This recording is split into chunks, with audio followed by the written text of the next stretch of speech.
Hello, hello, hello, hello. Sorry about my voice. It's a little bit out today. But what I'm doing today is this is just be freeform ideas. I'm not going to have anything sort of popping up. No titles, no anything. As you can see, the game I'm playing today is For Northwood. It's a solo trick taking game, and I've had it for quite some time. I was really happy to do a video for this game. And so this is just sort of the old format of video that I was making. These are sort of lifestyle videos that just sort of talk about games and my life and so on and so forth. And it's been a long time since I posted a video, a few months. These originally started out as sort of trying to keep myself in check on a weight loss journey, which unfortunately never happened. So I'm just as out of shape as I was when I started, which is unfortunate, but at least I'm the same, I guess. I have a timer on this video just so I know when the video is going to end. So the video is going to be like 15 minutes long. And so, like I said, it's just going to be free form, so I can just sort of talk about my life and what I'm doing. It's been a busy 2 months. I will say that things are looking up quite a bit for myself since I started this series. I was really struggling to create things when I started this. That was another reason for the videos. Like I said, just to keep myself in check. And over the last few months, I've really started working as hard as I've wanted to work. I created a mask for an art show this summer. Uh, the mask is untitled, and there's a whole story behind the mask, and I'm gonna get into it in a minute. The working title was the Dreamer Mask. That was never a good title. I was never gonna keep that title, and I also completed a series of paintings for Art Toronto, which was a few weeks ago. It was a triptych. Um, the two outside designs are sort of based on symbols of wealth, um, from Bentwood Box Designs, and center design was like an abstract form of an eel family. And it was called Wealth, Family, and Power. And I'll get into that in a minute. And I've also been moving forward on my own trick taking game called Three Ravens. I just ordered some prototypes, so I'm waiting for those to come in. And I just finished the latest version of the rulebook. As far as getting the prototypes printed, I'm getting them printed by Launch Tabletop. I'm ordering 50. Those are bridge-sized cards, which is, I think, where I'm going to go with the final edition. I was going to go with a special size, sort of longer, same width as bridge size, but longer, like, you know, like half an inch longer. But I'm just going to go with the bridge size. I think I want this game to be as accessible as possible. And so, yeah, I didn't get the rule books printed because these are prototypes, and I wanted to be able to I want to make sure I'm going to be playtesting the rule books. So blind playtesting. I'm really happy with the game. The rules, I playtested it enough to a point where I know it works. I know it's fun and there's a lot of tension and so on and so forth. The funny part is I was really having trouble coming up with the hook. Like I posted the first page of the rule book on Blue Sky and someone said, "What's the hook?" I'm like, "What is the hook? Like what's the hook of the game?"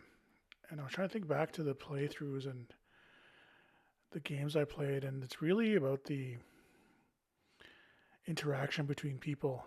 I mean, it's not a swingy game, but it's a trick taking game, so you can be dealt bad hands and you can be unlucky. And I tried to mitigate a lot of that through gameplay. Like it's a kind of game where you won't just play one round.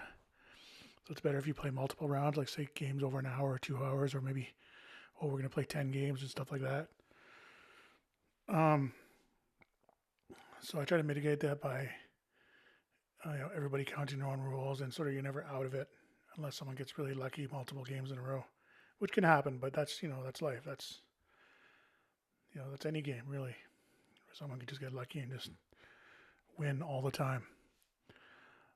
Well, I'm trying out a new mic. I don't think it's working. I don't think it's set up yet. But we'll see. I'm not gonna redo it. If it's got bad sound, it's got bad sound. What are you gonna do? Yeah. So like I was saying, what was I saying? I can't remember. Anyway, so I'll talk about the Dreamer mask. So I put that in Baka, which is a big indigenous biennale, which is amazing, and I'm so happy that they have it. And the guy who runs it is a really amazing guy. But there was a huge problem. Like I submitted two masks.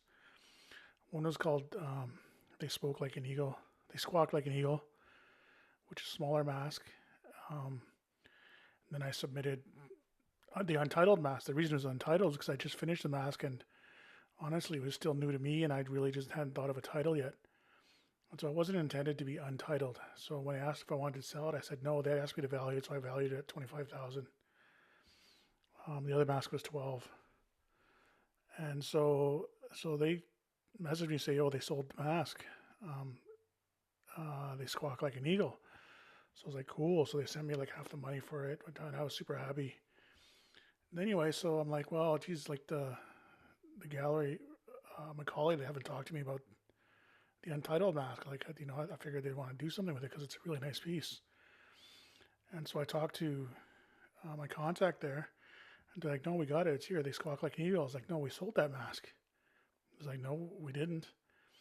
And so I contacted the people who were running the Biennale, and they mislabeled the mask and say they sold my big mask for 12,000, which wasn't for sale, and its price was 25,000, and they'd only given me half for the 12,000 mask, and so it was like, and my contact through the gallery was quite upset, so I let him take care of it, and it's all been taken care of, and everything worked out fine, and I'm just a little worried that it might have ruined my relationship with Biennale, but it is what it is, and it was a nice piece, and I really didn't want to sell it, like, because I hadn't lived with it enough, and there was no title. Like, untitled wasn't the title, and I'd wanted it to be in Art Toronto. It was a beautiful piece. I wanted people to see it, like more people to see it, like at a major trade show or art show.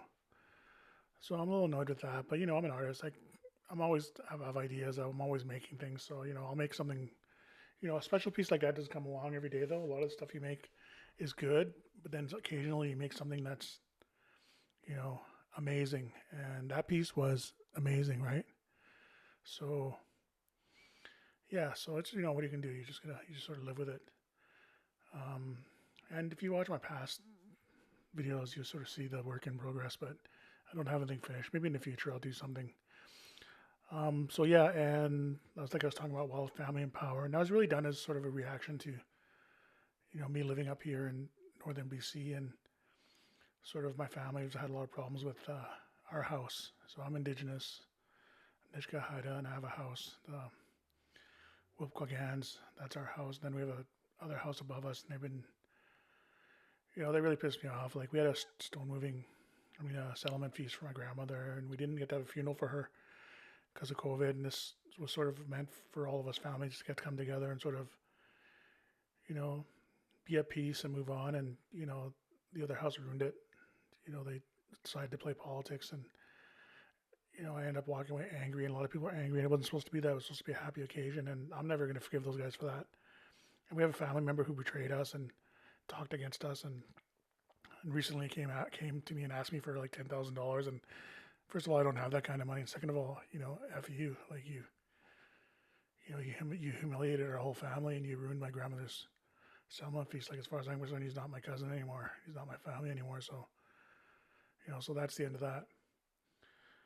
So I made this piece sort of in reaction to that, sort of this idea of like the two outside pieces are sort of protecting, they're sort of watching, but they also represent the goodness that comes from family, like the wealth. The wealth is about, being with family, and that being a form of wealth, and the power is just sort of the power you have when you're with your family. And so they're on the outside, on both sides of the middle piece, and the middle piece represents my family and my house, but the other ones are sort of protectors. They're sort of like watchmen as well, just watching for danger and sort of reminding us that we have this wealth, we have this power, and we have that because we're together as a family. And yeah, so I was really happy with that piece. It didn't sell, but what are you gonna do? Not that everything doesn't sell, and it's all ups and downs as an artist. Sometimes everything you make people will buy, and then sometimes everything you make nobody will buy, and you just have to sort of sit on it and hope that the roller coaster goes up again. I don't think it's gone down on me, but I don't think it's where it was. I don't think it's not where it was for anybody. A lot of you don't know this, but during COVID, artists were selling really well, visual artists. And so was I. I was one of them, and I made a lot of sales. I made a lot of connections, and so I'm pretty happy with that. So, but it's down. It's on a sort of down trend. I think it's going to go up again with what happened in the United States with Trump. So a lot of wealthy people are going to get a lot wealthier, and let's be honest, they're the ones who buy art. So you can get your if you can get your fingers in that pie, it'll be good. But it's not good for everybody, for anybody else. But it's not like we're making a mint, like we're making a little bit extra. But it's it's hard to make sales. But anyway, as far as the future of this channel goes, I'm gonna start making. I have my three Raven trick taking game. I'm gonna be kickstarting that in May of next year, and so I'm gonna start making. And all the art is my art, all the card art, and each card is gonna be.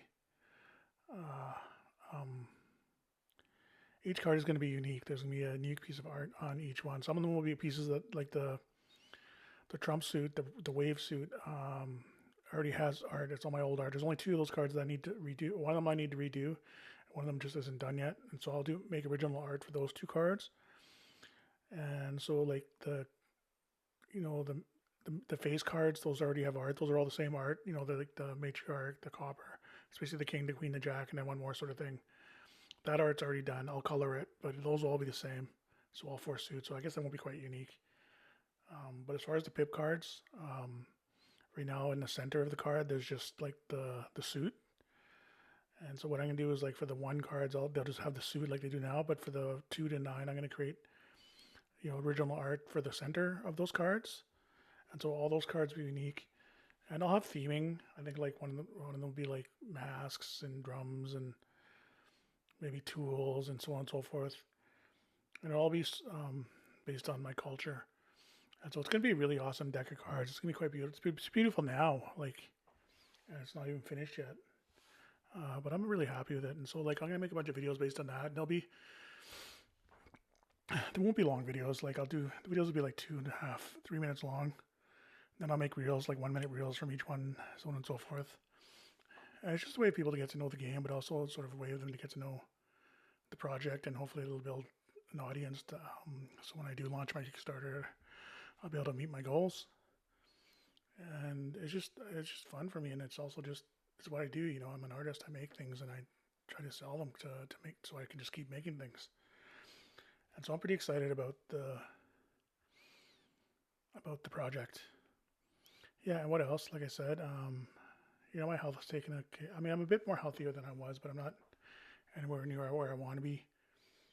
So I've turned down a couple things because I didn't want to travel. I just don't feel good about myself as far as my health goes. And so I turned down a trip to Toronto. I was supposed to go there and do an artist talk. So yeah, 2 minutes left in the video. I was supposed to go do an artist talk, and so I turned that down, but just because I'm not feeling it. I am going to Vancouver in a couple of days for the Grey Cup. Just 1 second, I'm scrolling ahead just to see how much time I have left on this video. I know I have 2 minutes, but I don't want it to end. I want to make sure that it ends when I want it to end. Anyway, so yeah, so I'm going to Toronto on Friday. I'm going to the Grey Cup on Sunday, and I'm going to the hockey game on Sunday. But I'm going to be staying in a hotel downtown, and I'm only there for a couple of days. And the reason is just because, health-wise, I'm just not feeling it. So, if I was healthier, then I probably would have went down there for a week and like walked around, hung out with people, and so on and so forth. So that's one of the downsides of being so out of shape, is that like my energy levels are super low, and I just don't feel, and also my anxiety levels super high. Like when I have to do things in public, like honestly, I feel like I'm dying. I feel like I'm having a heart attack. I have to remind myself I'm not. It's just anxiety. Yeah, this microphone isn't working at all. Like, I'm not sure. I think I have to restart my computer so that it knows it's there. Because I got the microphone sitting right in front of my mouth, and yeah, it's not even moving every time I talk. So that's a bit annoying, but I'll figure it out before I start doing my playthroughs. And yeah, so like I said, I just did this, just making this video so I could just check in. And like I said, I do these as much for myself as I do them for. It's so funny when I do playthrough videos. Like, I almost always lose.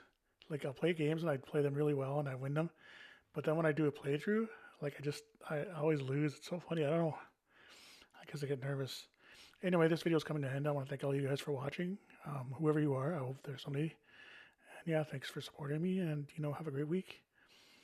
Be kind, be cool, and enjoy yourself.